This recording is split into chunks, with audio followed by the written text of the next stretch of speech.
Saudara-saudara sekalian, memperingati hari lahir Pancasila dengan demikian harus disertai dengan kontemplasi, disertai dengan pertanyaan kritis untuk melihat realitas yang terjadi dalam kehidupan masyarakat, bangsa, dan negara kita. Pertama, apakah falsafah dan nilai-nilai Pancasila telah benar-benar dipahami sebagai landasan kebijakan politik terpenting dari negara? Kita sangat menyesalkan bahwa demokrasi politik dan ekonomi yang terkandung sebagai substansi pokok demokrasi Indonesia kini berubah menjadi demokrasi yang sentralistik. Terlebih pada periode kedua Presiden Jokowi, Indonesia berubah menjadi negara otoriter yang populis. Sistem hukum yang seharusnya mengedepankan keadilan telah diubah wataknya untuk tunduk pada kekuasaan. Bahkan aparat penegak hukum dan seluruh aparatur negara telah diturunkan derajatnya menjadi alat mobilisasi elektoral dan pelindung elit kekuasaan.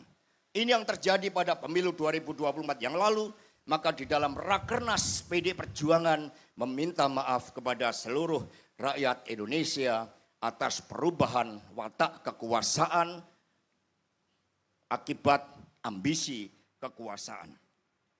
Ketika berbagai kasus kriminalisasi politik hukum terjadi, telah memunculkan suatu kritik yang sangat kuat bahwa tanpa supremasi hukum tidak akan ada bangunan politik yang kokoh dan tidak akan ada bangunan sistem perekonomian yang bisa tumbuh berkembang untuk kemakmuran.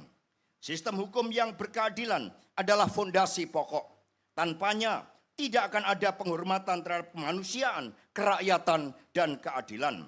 Tanpa hukum yang berkeadilan, semua menjadi mahal dan penuh ketidakpastian. Pertanyaan kedua, apakah demokrasi politik dan ekonomi benar-benar hadir sebagai jalan keadilan sosial bagi seluruh rakyat Indonesia sebagaimana dicita-citakan oleh Bung Karno di dalam pidato 1 Juni 1945. Dalam perspektif ini pun, Indonesia saat ini menghadapi persoalan yang sangat-sangat serius terhadap fiskal, moneter, dan kehidupan perekonomian di sektor real. Defisit transaksi berjalan yang terjadi pada kuartal pertama tahun 2026 dan keseimbangan primer yang negatif dalam APBN kita sangatlah mengkhawatirkan.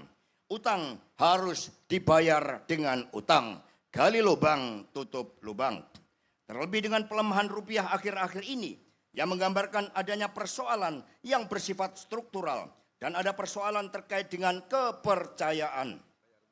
Usulan rekonsolidasi fiskal yang digagas PDI Perjuangan melalui tema Fiscal Resilience atau ketahanan fiskal ternyata masih diwarnai oleh berbagai bentuk belanja negara yang bersifat populis dengan harapan elektoral. Berbagai persoalan kenaikan harga kebutuhan pangan rakyat, kemiskinan, sulitnya mencari lapangan pekerjaan, dan pemutusan hubungan kerja kini telah mencapai tahap yang mengkhawatirkan. Berbagai kritik sebagai partai penyeimbang ini telah diakui pentingnya, bahkan diapresiasi oleh Presiden Prabowo yang menegaskan bahwa demokrasi memang memerlukan kontrol, memerlukan check and balances, dan inilah yang dijalankan oleh PDI Perjuangan sebagai partai penyeimbang.